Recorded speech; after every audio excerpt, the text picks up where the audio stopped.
예, 안녕하세요. 사파노입니다. 어, 한 두 달 만에 이렇게 영상을 올리는 것 같아요. 음, 오늘의 할 얘기는요, 제가 한번, 영상에 올린 적이 있는데,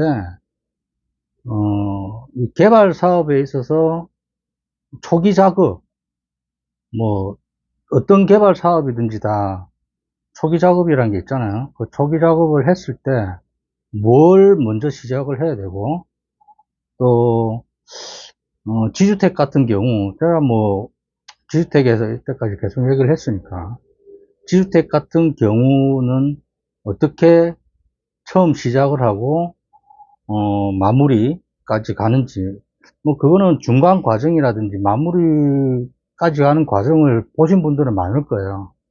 그런데 제일 처음에 어떻게 시작을 하는지에 대해서는, 모르시는 분들이 많아요. 그래서 한번 제가 말씀을 드리긴 했는데, 다시 한 번 더, 뭐랄까요, 좀 더 구체적으로, 그런 부분을 좀 얘기를 오늘은 좀 할까 합니다. 일단 우선은 흔히들 아는 뭐 재개발, 재건축 그거부터 간단하게 일단 좀 짚고 넘어갈게요. 일단 그것도 어떻게 보면 공공이 많이 개입되어 있는 사업이기 때문에 그 구도 자체, 그러니까 어떤 식으로 이게 지자체 아니면 뭐 이런 데서 어떤 식의 구도를 잡고 재개발, 재건축을 해 나가는지 간단하게 말씀드리면, 일단은 그 각 도시마다 기본적인 도시 계획을 잡아요. 그걸 이제 기본 계획 수립이라고 하는데, 기본 계획 수립을 5개년, 그러니까 5년마다 한 번씩 이렇게 잡아요. 5년마다 한 번씩 잡을 때, 혹시 5년 전에 조금 빠진 곳이 있다면 그 빠진 곳은 또 포함을 시키고, 또 5년이나 지났는데 진척이 없다면 빼버리고 뭐 이렇게 해요. 그래서 그런 것들은 지자체에서 다 이렇게 하고요. 뭐 서울만 본다면 서울은 이제 서울시에서 이제 다 하죠. 그런 식으로 5개년 기본 계획을 잡고요. 그 기본 계획 안에서 주민 발의를 할 때도 있고요.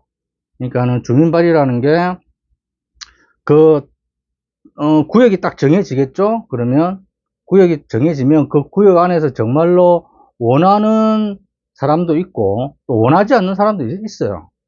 100%다 재개발, 재건축 뭐 개발을 원하는 사람이 있는 건 아니에요.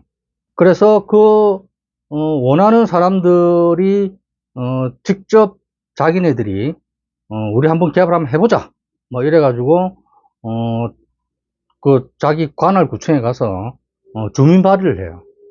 그렇게 되면은 또 주민 발의를 한다고 해서 다 되는 건 아니고, 그 뭐, 심의위원들이 있거든요. 그러니까 심의위원들이 심사도 하고, 그래서 이제, 그 관할구청에서, 자기네들이 기본 계획을 잡았으니까, 거기에 따라서, 재개발을 할 수 있고, 재건축 같은 경우는 뭐 많잖아요. 엄마 아파트도 있고, 뭐, 잠실 쪽의 아파트들 다 재건축 하잖아요.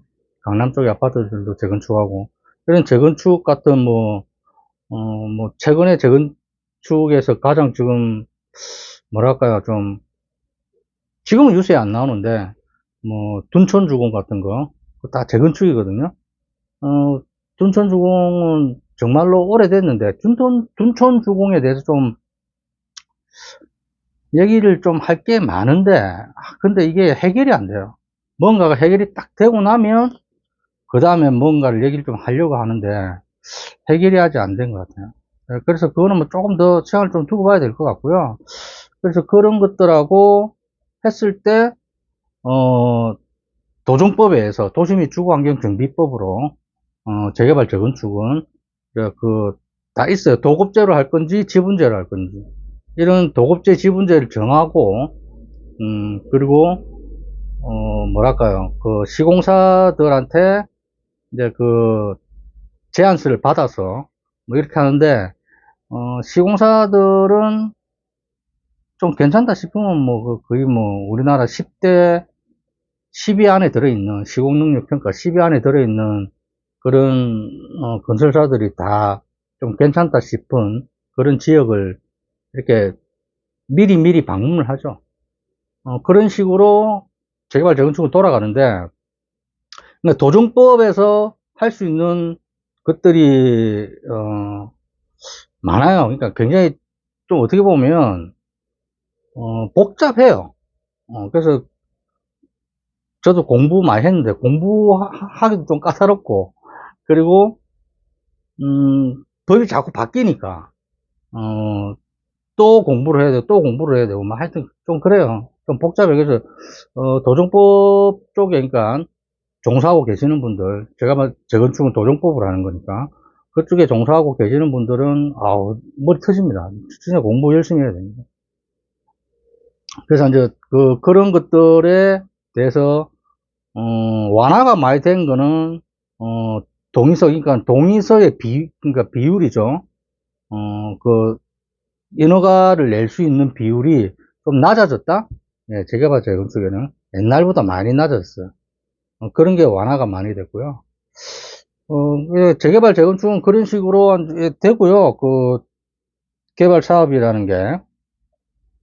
그래서 제일 처음에 임직원으로, 그러니까는 뭐 어떻게 보면 간부들이죠.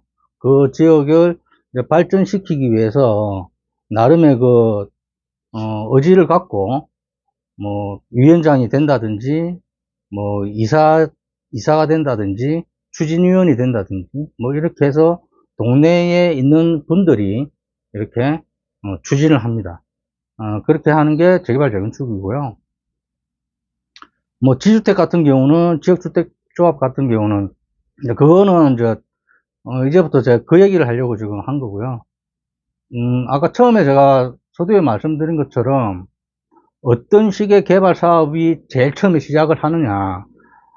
민간 사업도 마찬가지고요. 뭐 같다고 생각하시면 됩니다. 그냥 뭐라고 할까요?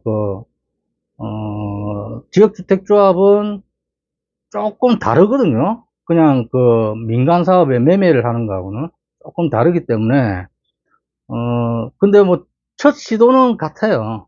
첫 시도는 같기 때문에 일단 제일 처음에 먼저 시작하는 것은 구역을 정해야 되겠죠. 어떤 구역에 할 것인가를.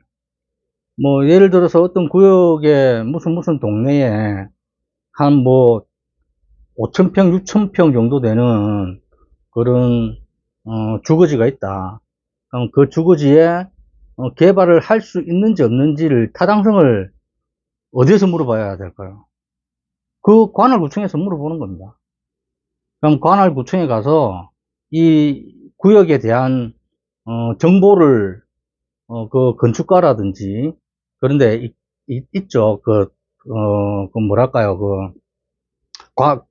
관여하는 그런 과가 있어요. 그러니까 건축가도 될 수 있고 무슨 개발가도 될 수 있고 뭐 또 어떤 구청은 또 지역주택조합과가 따로 있더라고요. 그런 데도 있고 뭐 그래서 뭐 그런 데 가서 이렇게 먼저 타당성이 있냐 없냐를 물어봐야 돼요. 뭐 실컷 해놓고 가서 물어봤는데 여기는 개발이 안 된다 이러면은 뭐 헛것생 하는 거잖아요. 그러니까 먼저 가서 관할구청에 가가지고 거기에 대한 개발이 가능한지를 묻고 나서 여기는 뭐 개발이 가능하다. 뭐 어떤 데는 재개발 구역으로 이렇게 묶여 가지고 이게 뭐라고 할까요? 만약에 5,000평이 있다면 한 3,000평 정도는 이렇게 재개발 구역으로 묶인 곳도 있어요. 그럼 그걸 풀어야 돼요. 하려면은. 그렇게 하려면 굉장히 복잡거든요. 그럼 또 뭐 재개발 반대 동의서도 받아야 되고 굉장히 복잡습니다. 그래서 그렇게 겹치지 않는 그런 곳을 찾아서 이렇게 지주택 같은 경우는 하고요. 보통의 경우는 지주택은 솔직히 말씀드리면 재개발 구역보다는 동네가 좋아요. 뭐라고 할까요? 주차 시설이라든지 뭐 소방도로도 좀 있고 또 뭐라고 할까요? 새로 지은 뭐 빌라라든지 얼마 안 된 그런 데도 있어요. 그런 데는 관할구청에서 재개발 구역을 안 잡거든요. 뭐 소방도로 있고 뭐 계속해서 그 자기네들 개인이 또 뭐 민간 사업이라고 해야 되겠죠. 그것도 집을 한 뭐 두 채 세 채 같이 묶어 가지고 빌라를 짓기도 하고 이러니까 스스로 개발을 하고 있으니까 조금씩 그러니까 재개발을 안 해요. 그런 데는. 그런데 이제 그런 데를 잡아서 지주택을 하는 거죠. 작년은 뭐 아이러니하죠, 이것도. 예. 그런 데는 개발 안 해야 되는데. 그래서 그런 데를 찾아서, 일단 개발 타당성을 관할구청에서, 여쭤보고, 그리고 뭐 그게 된다라는 이제 판단이 있으면은, 그때부터는, 제가 많이 하던 일이거든요. 그런 일을 많이 했습니다. 이제 딱 이 선을 긋겠죠. 동네 어떤 구역을 딱 선을 딱 끄면 그 선 안에 들어와 있는 지분을 다 땁니다. 지분이 한 뭐 가구 수로 따지면은 뭐 한 뭐 300개, 400개, 많은 데는 600개, 700개 되겠죠. 그 지분을 다 따요. 하나하나씩 전부 다. 하나도 놓치면 안 되거든요. 그래서 지분을 전부 다 따서, 그럼 뭐 지분 따는 거는 그 지도 있잖아요. 그 지도 파는 데 가서 사면 돼요. 그래서 그 뭐 딱 이렇게 큰 아주 큰 그 절지에다가 그 복사를 해와 가지고 인쇄를 해 와서 지분을 하나씩 다 땁니다. 그러니까 만약에 그게 지분을 딴 게 뭐 한 300개 정도 됐다. 그러면 그 300개를 등기부 등본을 다 떼야 되겠죠. 300개 하나에 요즘은 등기부 등본이 1,000원, 1,200원 하거든요. 근데 이게 이제 토지 건물 따로따로 떼야 돼요. 그러니까는 2,400원 뭐 이렇게 봐야 돼요. 2,000원, 2,400원 이렇게 봐야 하나에 한 집은다. 그럼 계산이 딱 나오겠죠. 그리고 그래도 뭐 한 400개, 500개 되면 뭐 100만 원씩 넘어갑니다. 그 등기부 등본 떼는 그 금액만 하더라도. 그래서 등기부 등본을 다 떼고 제가 이런 얘기를 한다고 해서 뭐 따라 한다고 해서 다 되는 건 아닙니다. 하지만 그냥 말씀을 드리는 거예요. 개발 사업 아마 많은 분들이 궁금해 할 거예요. 어떻게 처음에 시작하지? 여기 지주택이라는데 어떻게 처음에 지주택을 시작했지? 라고 생각하시는 분들이 많더라고요. 이 동네는 안 했으면 좋겠는데 뭐 이렇게 생각하시는 분도 있고, 그냥 제가 이제 이런 방법을 한다라는 걸 말씀을 드리는 거니까 따라해도 뭐 안 됩니다. 따라하지 마시고 할 수 있는 사람은 하는 거니까. 아무튼 그래서 그렇게 지분을 다 떼서 뭐 등기부등본을 다 떼서 300개라고 치시면 그 300개의 지분을 엑셀로 토지 명부를 만들죠. 그러니까 지주들 명부죠. 지주 명부를 만드는 거죠. 지주 명부 만드는 것도 아무나 하는 건 아니고요. 해본 사람이나 하는 거고요. 꽤 오래 시간이 오래 걸립니다. 그거는. 그 엑셀만 잘한다고 해서 할 줄 아는 게 아니에요. 그건 해본 사람만 하는 거예요. 그러니까 어떤 게 중요하다는 게 있거든요. 그리고 등기부등본을 볼 줄도 알아야 되고, 등기부등본 못 보시는 부분 많아요. 어떤 사람이 주인인지 몰라가지고. 그러니까 등기부등본이 뭐 그냥 깨끗하게 돼 있는 건 두세 장이면 어떤 사람이 주인인지 알아요. 근데 그렇지 않고 뭐 압류 걸려 있고 뭐 집을 갖다가 2, 3년마다 계속해서 팔았고 또 그러니까 공유가 한 뭐 5명, 6명 되고 이러면 굉장히 복잡하거든요. 그걸 다 찾아내야 돼요. 그런 것들이 어렵죠.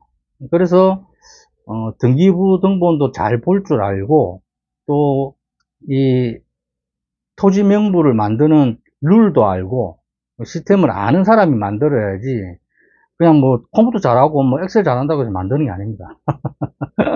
그래서 그 아무나 하는 게 아닙니다. 하여튼 그래서 만약에 300개면 거의 뭐 보름에서 뭐 조금 천천히 한다고 하더라도 한 달은 걸려요. 그렇게 해서 만들어내면 그 만들어낸 걸 이제 일일이 집을 찾아다녀야 되겠죠. 그 다음부터는. 근데 제 같은 경우는 그렇게 하지 않았고요. 집을 찾아다니지 않았고 주소가 있으니까. 그러니까 현 주소가 있고 이 집에 사는 주소가 있고, 아니면 이 집에 살지 않고, 외부에 나가시는 분들 있잖아요. 그런 분들은 또다시 찾아 나서야 된다는 거죠. 그래서 그런 것들을 다, 현 주소도 나와는 있어요. 나와 있으니까. 근데 그런 경우도 많아요. 이 등기부등본에 자기 주소를 올리지 않고, 자기가 지금 살고 있으면서 있는 집을 올리지 않고 어디 갔는지 모르는 사람. 그러니까 우리가 얘기할 땐 불명이라고 하거든요. 불명인 사람들도 많습니다. 그런 사람들 찾아내려면은, 어렵습니다. 그거 그렇게 쉬운 게 아니에요. 근데 이제 그 찾아내는 노하우는 있죠. 뭐, 주변 사람들 물어본다든지, 또, 마지막 주소지에 가서, 또 그쪽에 뭐, 조금 오래 사신 분들이라든지, 뭐, 이런 노하우는 있어요. 찾아내는 방법은 있는데, 그래서 어쨌든 그런 사람들한테 먼저 우편을 쫙 다 보내요. 우편을 쫙 보내면, 그 사람들이 이제 나타나죠. 우편 보냈으면 받은 사람들, 아니면은 안 산다고 반송되어 오는 집, 그런 사람들. 아마 이제 분류가 되겠죠. 반송되어 오면, 이제 이 사람 여기 안 사는 거예요. 그럼 찾아 나서야 된다는 거죠. 거의, 처음엔 한 20, 30% 정도 반송이 되어 와요. 그 집에 안 살아가지고. 그래서 그렇게 진행을 꽤 오래 합니다. 그렇게 찾아 나서서, 어떻게 해야 될까요? 우편을 한 3번, 4번 보내고 나서 이제 찾아 나서야 되잖아요. 그 내부에 있는, 그냥 동네 안에 살고 계시는 분들은 그냥 가까우니까 바로 가서 이렇게 만나 뵙고, 인사드리고, 불명인 사람들도 많습니다. 그런 사람들 찾아내려면은, 어렵습니다. 그거 그렇게 쉬운 게 아니에요. 근데 이제 그 찾아내는 노하우는 있죠. 뭐, 주변 사람들 물어본다든지, 또, 마지막 주소지에 가서, 또 그쪽에 뭐, 조금 오래 사신 분들이라든지, 뭐, 이런 노하우는 있어요. 찾아내는 방법은 있는데, 그래서 어쨌든 그런 사람들한테 먼저 우편을 쫙 다 보내요. 우편을 쫙 보내면, 그 사람들이 이제 나타나죠. 우편 보냈으면 받은 사람들, 아니면은 안 산다고 반송되어 오는 집, 그런 사람들. 아마 이제 분류가 되겠죠. 반송되어 오면, 이제 이 사람 여기 안 사는 거예요. 그럼 찾아 나서야 된다는 거죠. 거의, 처음엔 한 20, 30% 정도 반송이 되어 와요. 그 집에 안 살아가지고. 그래서 그렇게 진행을 꽤 오래 합니다. 그렇게 찾아 나서서, 어떻게 해야 될까요? 우편을 한 3번, 4번 보내고 나서 이제 찾아 나서야 되잖아요. 그 내부에 있는, 그냥 동네 안에 살고 계시는 분들은 그냥 가까우니까 바로 가서 이렇게 만나 뵙고, 인사드리고, 안부 물어보고, 그러고 나서 이제 전화번호를 따는 거죠. 예. 그거 쉽지 않습니다. 아이고, 자기 전화번호 가르쳐 줍니까? 안 가르쳐 줍니다. 굉장히 어려워요. 그런데 이제, 우리, 뭐, 오래 했으니까, 전화번호 같은 거를, 뭐, 조금 노하우 있게, 이렇게 따냅니다. 그리고 전화번호를 처음부터 물어보면 실례겠죠? 그래서, 2번째 만났을 때, 3번째 만났을 때, 아니면 뭐, 10번째 만났을 때 물어볼 수도 있고요. 그렇게, 뭐, 단번에 물어보진 않고 분위기에 따라서, 그렇게 물어보고 해서 전화번호를 다 따요. 전화번호를 따서, 그다음부터는, 좀 수월해지겠죠. 이제 직접 찾아가지 않고 전화로 하면 되니까. 그렇게 이제 명부를 전화번호 따고 이러면은, 나름대로 완성이 돼요. 한 번 방문하고, 2번 방문하고, 뭐 한 4~5번 방문하게 되면 이 사람의 성향도 알게 되고, 뭐 개발에 찬성한다, 반대한다는 것도 알게 되고, 자기가 갖고 있는 자기 집이라든지, 뭐 나대집이면 땅이라든지, 뭐 이런 거를 자기는 어느 정도의 가치를, 나는 스스로 생각하고 있다라는 것도 얼핏 얘기도 하고, 그럼 이 사람의 성향을 알게 되는 거죠. 그렇게, 성향을 다 분석을 하고, 파악을 하는데, 기간이 짧으면 한 6개월? 예. 뭐, 그보다 더 짧을 수도 있어요. 더 짧을 수도 있지만, 좀 수월한, 그런 현장은, 근데 수월한 현장은 없습니다. 다 어려워요. 그래서 한 뭐 6개월 정도면은 뭐 어느 정도 파악이 되고 할 수도 있겠죠. 근데 한 보통, 이제 그 주택법에 나와 있는, 신고를 해야 되잖아요. 신고의 조건은 동의서 50%입니다. 네, 동의서 50%인데, 주택법에 나와 있는 게 어쨌든 인감을 첨부를 하라고 되어 있거든요. 그러면 일단 그 수도권을 빼고 나머지 지방 같은 경우는 인감 첨부해야 되는 걸로 알고 있어요. 근데 수도권 같은 경우, 수도권도, 수도권이 아니라 서울만 그런 것 같아요. 서울만 이제 인감은 첨부 안 하고, 그 주민등록증, 사본, 예, 뭐 주민등록증을 대체하는 운전면허증이라든지, 뭐 또 자기를 또 그 나타낼 수 있는, 그런 것들이 있으면, 그게 이제 동의서하고 같이 제출을 하는 거죠. 그런 것들이 주택법에 나와 있고요. 인감이라는 게, 굉장히, 뭐, 아직까지도 예민하게 생각하시는 분들이 계세요. 근데 이거는 이제 매매용이 아니라, 일반용이니까, 자기가 뗐다라는 거, 그러니까 자기가 자기 자신을 증명하는 거죠. 증명하는 거기 때문에, 뭐, 솔직히 말해서 동의서에 도장 찍는 거, 이 도장이 인감에 있는 도장하고 같은가? 그것만 알아보는 거예요. 그거 알아보는 용도밖에 안 되는 거지, 다른 용도는 없습니다. 그래서 오해하시는 분들이 많은데, 그다지 크게 민감하게 생각 안 하셔도 돼요. 만약에 찬성을 하시고, 또 조금 긴가민가 하시는 분들도, 그래, 일단은 먼저 진행을 해봐라 했을 때는, 그런 식으로 동의서를 제출을 하는 거죠. 이 동의서 제출이라는 개념이 재개발, 재건축에서는 그냥 동의서예요. 근데, 이게 지주택 같은 경우는, 토지 사용 승낙서예요. 토지 사용 승낙서라서, 토지 사용 승낙서란 이 단어 자체도 조금 바꿨으면 좋겠어요, 저는. 그러니까 내 토지를 사용한다라는 뜻이 사용하는 걸 승낙한다라는 게 되기 때문에, 물론 뭐 그 말이 틀린 말은 아니지만 좀 찝찝하거든요. 뭐 내가 돈 10원도 아직 안 받았는데 뭔가에 거래가 왔다 갔다 하지도 않았는데 그냥 토지 사용 승낙을 해준다? 이렇게 되거든요. 근데 그 문구처럼 토지 사용 승낙서를 냈다고 해서 내 토지를 마음대로 뭐 어떻게 하지 못해요. 그런 개념이 아닙니다. 그냥 단어를 그렇게 사용할 뿐이지, 토지 사용 승낙서라는 건 조합 설립을 하기 위한 도구일 뿐이에요. 예. 그래서 아까 좀 전에 말씀드린 것처럼 신고를 하고 필증을 받기 위해서, 예, 뭐 2017년 6월 3일 날에 법이 바뀐 게 이제 필증을 받고 신고하는 제도가 생겼잖아요. 신고해서 필증을 받는 그 조건은 50%거든요. 50% 전체 만약에 그러니까 이거는 사람 숫자로 하는 게 아니고, 다 아실는지 모르겠지만 사람 숫자로 하는 게 아니라 그, 면적의 50%예요. 면적에. 만약에 이런 경우 많아요. 뭐, 한 150평, 200평 갖고 있는 사람들이 한 열댓 명 있다면, 그런 사람들이 뭐, 빌라에 계시는 분, 또 뭐, 이런 분들보다는 훨씬 더, 한 사람을 인해가지고, 많은 면적을 차지하고 있으니까, 그런 분들이 사람 숫자는 줄더라도 면적으로 50%가 넘으면 되니까, 그렇게 면적으로 합니다.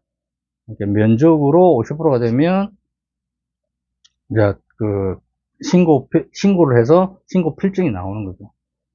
저도 뭐, 위원장을 해봤기 때문에 저는 뭐 세무서에 가가지고 고유번호증도 발급받고요. 그리고 신고 필증에 제 이름도 들어가고 해서 그게 이제 추진위원장이 되는 겁니다.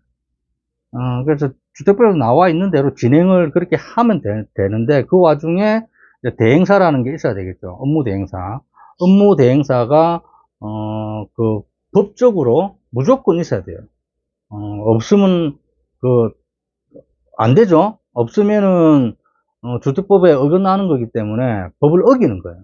그래서 그 대행사는, 업무 대행사는 무조건 있어야 되는데, 이게 이제 이 얘기도 좀 중요해서 이 얘기는 꼭 드릴게요. 지금 제가 아는 현장이 한 군데가 이런 데가 있어요.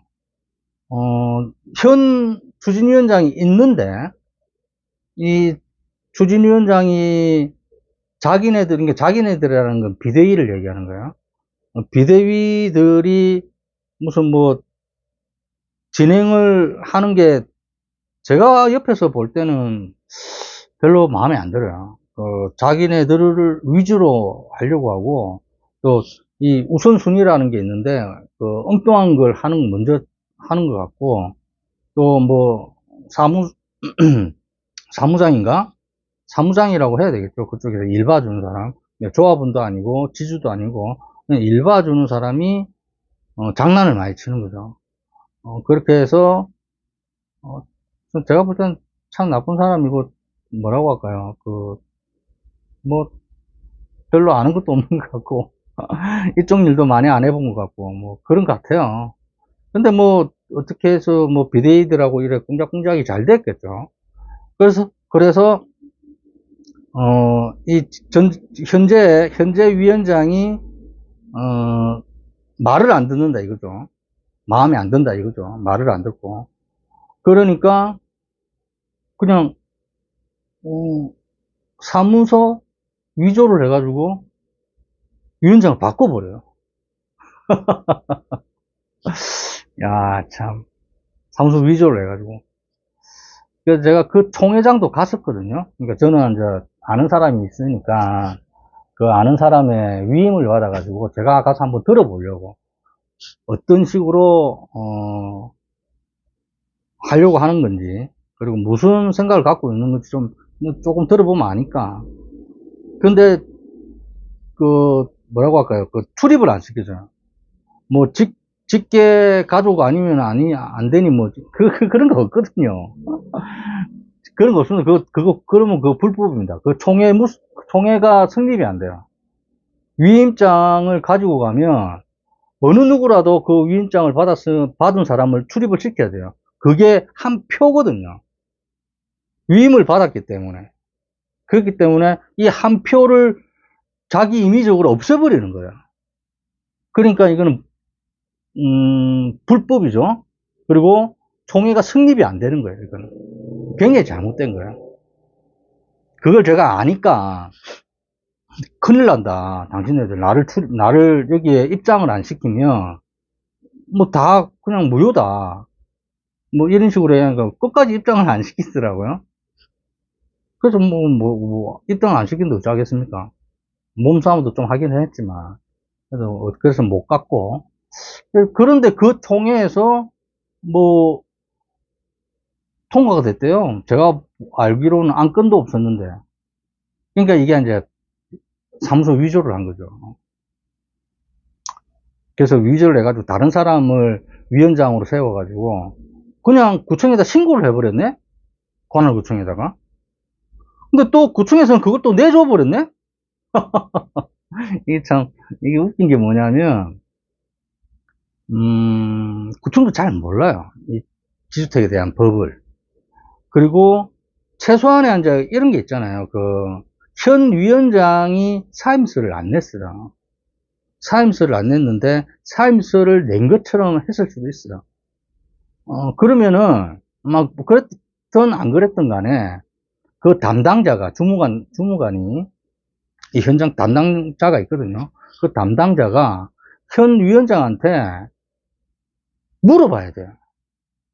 당신이 사임을 했냐? 위원장이 이렇게 바뀐다고 신고가 들어왔는데, 이게 맞는 거냐? 물어봐야 되거든요. 근데 전혀 물어보지 않았대요. 그럼 이 행정에서도 뭐라고 할까요? 행정에, 잘못이 있는 거죠. 이거 걸면 굉장히 심각한 겁니다. 근데 뭐, 제가 나설 일은 아니고, 그냥 말씀을 드리는 거고. 그래서 그런 상황이 생겨가지고 굉장히 황당한 경우죠. 예. 그래서 뭐 사무소 위조로는 뭐 어떻게 고발을 했다고 하는데, 뭐, 근데 뭐라고 할까요? 구청에서, 필증을 내줘 버리면 자기네들이 한 행동에 대해서 뒤집지를 않으려고 해요. 그거 합리화시키거든요. 제가 당했다니까. 제가 한번 당해봐서 압니다. 그래서 합리화를 시키기 때문에 잘 뒤집지를 않아요. 그래서 아이고야, 제가 그렇게 얘기했죠. 한참 걸리겠다. 이걸 다시 정상화를 시키려면 한참 걸리고, 이거 행정소송도 해야 되고, 구청을 상대로, 쉽지 않거든요, 그거. 그런 경우가 있었다라는 거죠. 뭐, 전국적으로 그런 경우가 뭐, 곳곳에 있을 거예요. 그러면 뭐, 뒤통수 맞는 거죠. 그냥 황당하고 뭐, 그렇게 되는 겁니다. 하여튼 뭐, 지주택은 이제 그런 식으로 진행을 하고요. 그래서, 아까 어디까지 얘기했죠? 그러니까, 신고 필증을 하기 위해서는, 50%의, 토지승낙서를 이제 제출을 하고, 관할구청에다가. 그러면, 신고 필증을 나와서, 어떻게 보면 그때부터 시작이에요. 신고 필증이 나오면, 이 신고 필증이라는 게, 그냥 우리들이 흔히 얘기하는 분양 승인 받은 거나 마찬가지예요. 그러면 분양을 할 수 있다라는 뜻이거든요. 그러니까, 뭐, 분양이라는 얘기를 지주택에서는 잘 안 써요. 그 용어를 쓰면 안 돼요, 또. 그래서, 조합은 모집이라고 하거든요. 그러니까 모집을 할 수가 있어요. 그러니까 합법적으로, 그러니까 공식적으로. 그러니까 법에 저촉이 안 되는 거죠. 신고 필증이 나오면. 그러면 이제 홍보관을 이제 짓고, 뭐, 또 대행사 그런 거는 다 진행을 하죠. 그러면 그러면은, 그때부터는 이제 모집을 하게 되면 뭐 계약금이 들어오고 이러면 그때부터 이 자금이 이제 이렇게 이제 굴러가는 거죠. 자금이 들어와서 자금의 흐름이 이제 원활하게 되는 거죠. 이것저것 할 수 있는 겁니다. 자, 제가 저번에도 한번 말씀드린 것 같은데 뭐냐면 이 자금을 받고 이제 계약금을 받고 또 2차 계약금이라는 게 있고 또 3차 계약금이 있고 뭐 지구 단위 계획 때 얼마 또 조합 설립 신고 때 얼마 또 인가가 나오면 얼마 뭐 이런 단계가 있어요. 이 단계를 너무 작게 잡는 현장이 많거든요. 보통 제가 뭐 최근에 경험한 것도 뭐 거의 4~5군데가 한 5천만 원에서 6천만 원 정도? 이밖에 안 받아요. 조합 설립 인가 때까지. 그러면요. 이 사업 안 됩니다.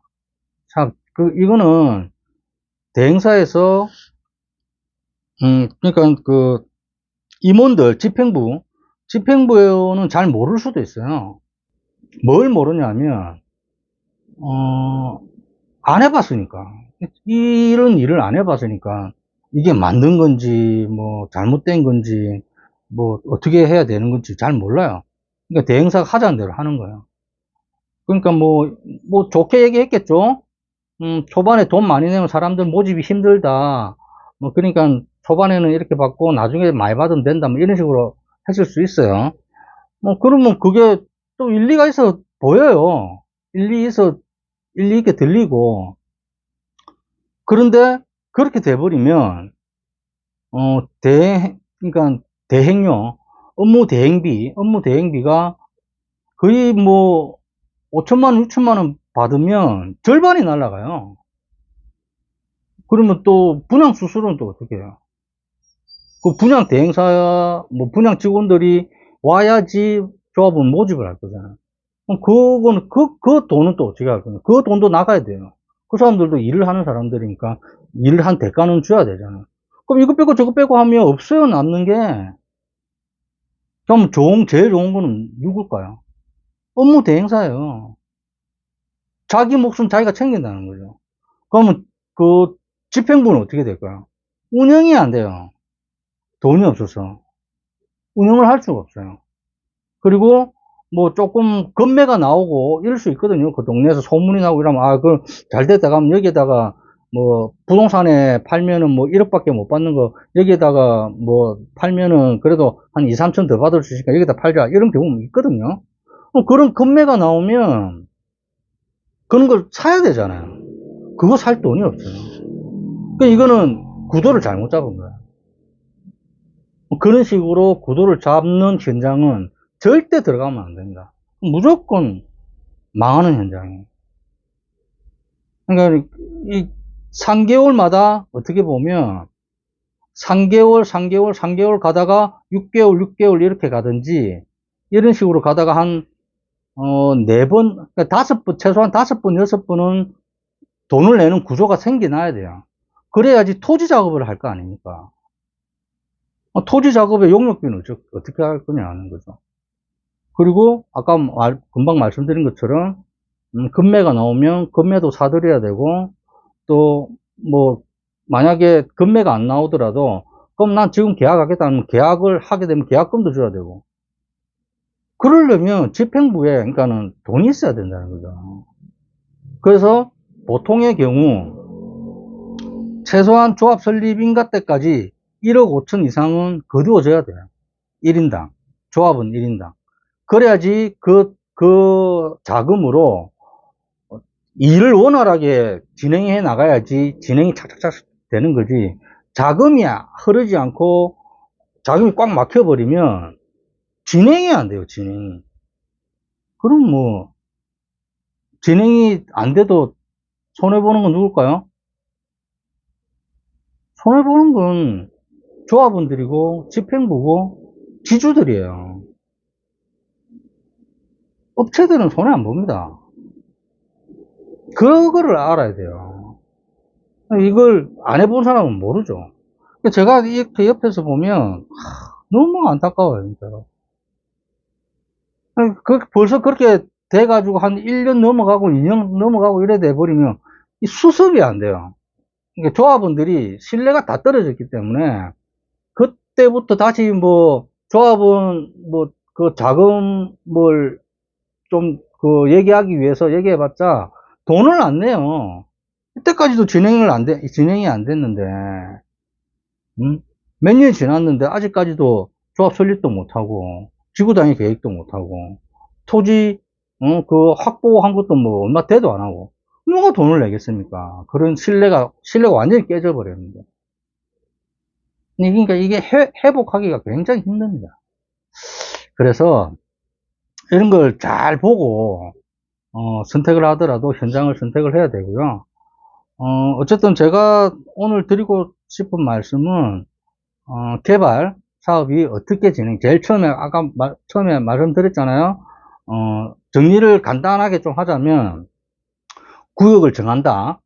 첫 번째 구역을 정한다. 그리고 그 구역 안에 있는 지분을 다 딴다. 다 땄을 때 다 딴 지분을 등기부 등본을 다 뗀다. 예.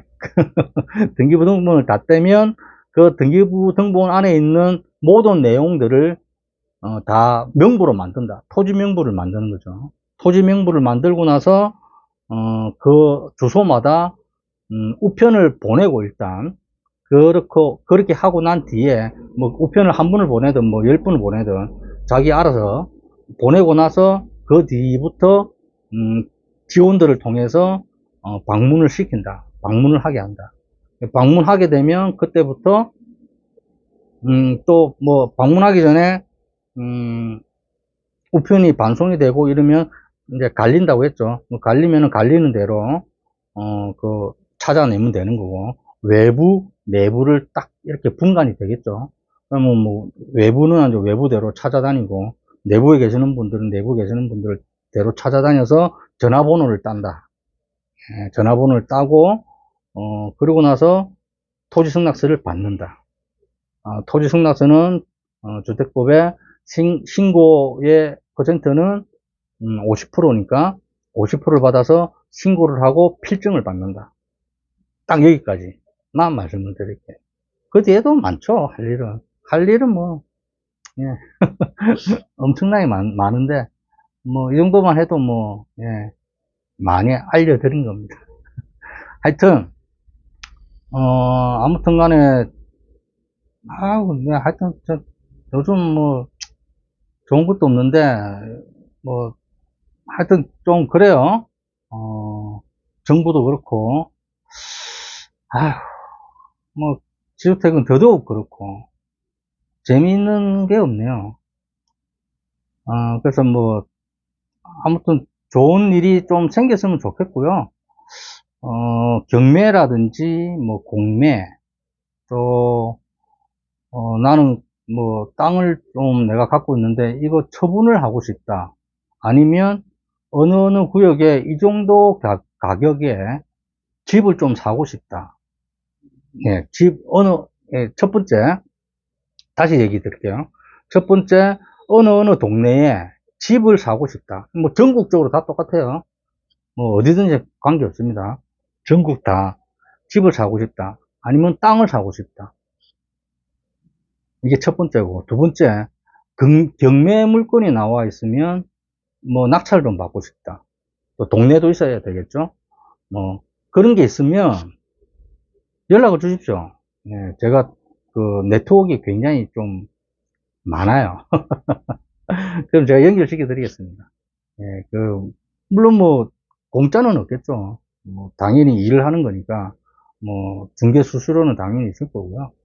하여튼 그런 식의, 있으면, 제가 그렇다고 중개 수수료를 받는 건 아닙니다. 이거 잘못 얘기하면 큰일 납니다. 이것도, 그, 면허증 없으면 수수료 받으면 안 돼요. 그런 건 아닙니다. 큰일 나겠네. 이건 잘못 얘기하면 큰일 납니다. 그런 건 아니고요. 그냥 소개를 시켜주는 거예요. 소개를 시켜주는 거고, 또 제가 그쪽에서 많은 일을 해봤기 때문에, 일을 했기 때문에 루트를 좀 많이 알죠. 그래서 뭐 집을 사고 싶다든지, 뭐 아니면 땅을 사고 싶다든지, 아니면 반대로 집을 팔고 싶다든지, 땅을 팔고 싶다든지, 뭐 이런 게 있으면 언제든지 연락 주십시오. 그러면 제가 뭐 남들보다는 좀 빠르게 처리하지 않을까요? 네, 그렇게 생각합니다. 자, 오늘은 예, 뭐 두 달 정도 돼가지고 너무 왜 이렇게 자꾸 예, 늦어지는지 모르겠지만 저도 하여튼 두 달 만에 영상을 올리니까 많이 좀 참조해 주시고 날씨가 추워집니다. 이제 곧 있으면 이제 겨울이 될 것 같고 감기 조심하시고 앞으로도 좋은 하루 되시고 우리 그 단톡방에는 이제 한 45명? 예, 한 40여 명 정도밖에 없는데 뭐 어쨌든 뭐 그렇게 많지는 않지만 얼마든지 그 단톡방에서 계시는 분들도 현장이 원활하게 돌아가지 않으니까 질문이 없어요. 질문이 없으니까 이렇게 뭐 뭐라고 할까요? 그 핑퐁 그 카톡이 왔다 갔다 하지는 않아요. 그래도 상관은 없습니다. 유지하고 있다가 또 현장의 모습도 일이 또 생기고 뭐 궁금한 게 있고 이러면 단톡방 이용하시면 되니까 그렇게 하시면 되고요. 자, 오늘 여기까지 하겠습니다. 뭐 계속해서 좋은 하루 되시고 늘 새로운 하루 되셨으면 좋겠습니다. 자, 안녕히 계십시오.